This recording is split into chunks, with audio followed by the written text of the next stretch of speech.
Hello everyone, welcome back to my channel Simply Shri. ఈరోజు మనం పచ్చిమిర్చి ఎగ్ కర్రీ ఎలా చేయాలో చూద్దాం. ఇది చాలా డెలిషియస్గా ఉంటుందండి. సో వీడియోని లాస్ట్ వరకు చూడండి అండ్ ఛానల్ని సబ్స్క్రైబ్ చేయడం మర్చిపోకండి. So let's get in to the video. పచ్చిమిర్చి ఎగ్ కర్రీకి కావాల్సిన పదార్థాలు: కొత్తిమీర కొంచెం ఎక్కువ తీసుకోండి, అదే ఈ కర్రీకి మంచి టేస్ట్ ఉంటుంది. ధనియాలు 1 స్పూను, జీలకర్ర 1 స్పూను, మిరియాలు 1 స్పూను, ఉల్లిపాయలు 2 తీసుకుని నేను ముక్కలు కట్ చేసుకున్నానండి. 1 కప్పు ఉల్లిపాయలు వేసుకోండి. గ్రేవీకి సరిపడగా. గ్రేవీ కోసం జీడిపప్పు కానీ, పుచ్చగింజలు కానీ, నువ్వులు కానీ మీ ఇష్టం. పచ్చిమిరపకాయలు 10 పచ్చిమిరపకాయలు ముక్కలు కోసి పెట్టుకున్నాను.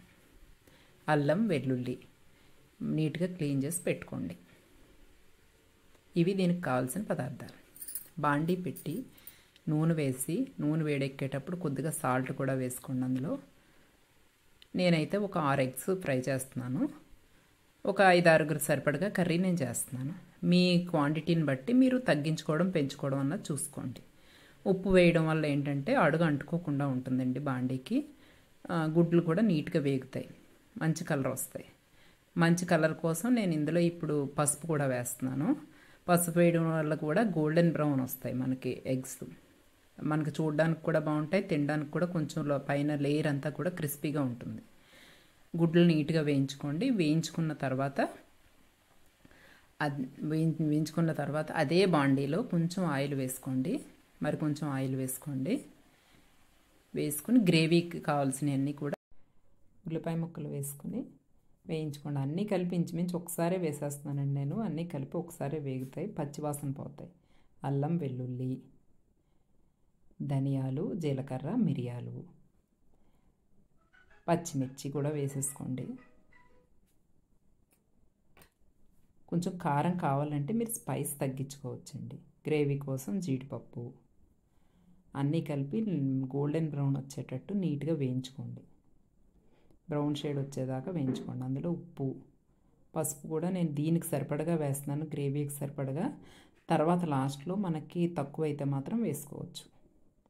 దీన్ని మంచి గోల్డెన్ బ్రౌన్ వచ్చేటట్టు వేయించుకోండి. పచ్చివాసన అంతా పోవాలి. దాని తర్వాత దీంట్లో కొంచెం కొత్తిమీర కూడా, మనం ముందు కడిగి పెట్టుకున్న కొత్తిమీర ఉంది కదండి, అది వేయించుకోవాలి. అది ఇంకా స్టవ్ కట్టేసే ముందే కొత్తిమీర వేసుకోవాలి మీరు. దాన్ని మిక్సీలో వేసుకుని చల్లారిన తర్వాత మిక్సీలో వేసుకుని ఫైన్ పేస్ట్లా చేసుకోవాలి. బాగా ఫైన్గా ఉండాలండి పేస్ట్, అప్పుడే గ్రేవీ బాగా వస్తుంది.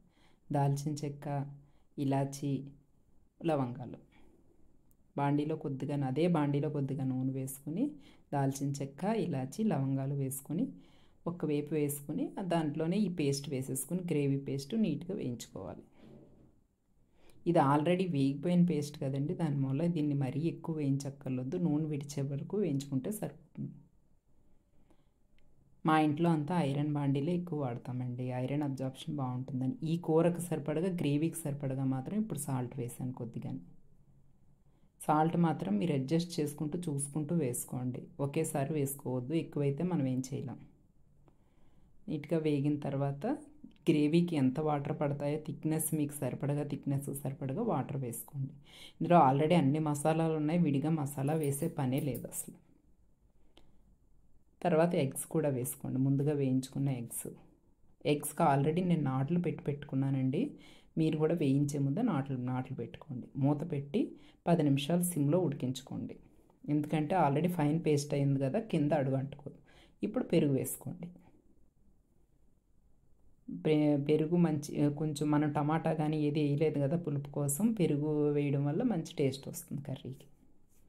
పెరుగు వేసిన తర్వాత ఒక 5 నిమిషాలు సిమ్లో పెట్టి ఉడికించుకోండి. ఎప్పుడైతే ఆయిల్ విడిచే వరకు ఉడికించుకోండి. చూడండి, ఆయిల్ పక్క నుంచి విడుస్తుంది. ఇప్పుడు కస్తూరి మెతి వేసుకోండి. వేసుకుని స్టవ్ ఆఫ్ చేసేసి డిష్ అవుట్ చేసుకోండి.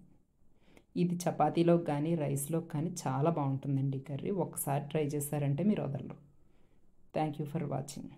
Like, share, subscribe to Simply Shri.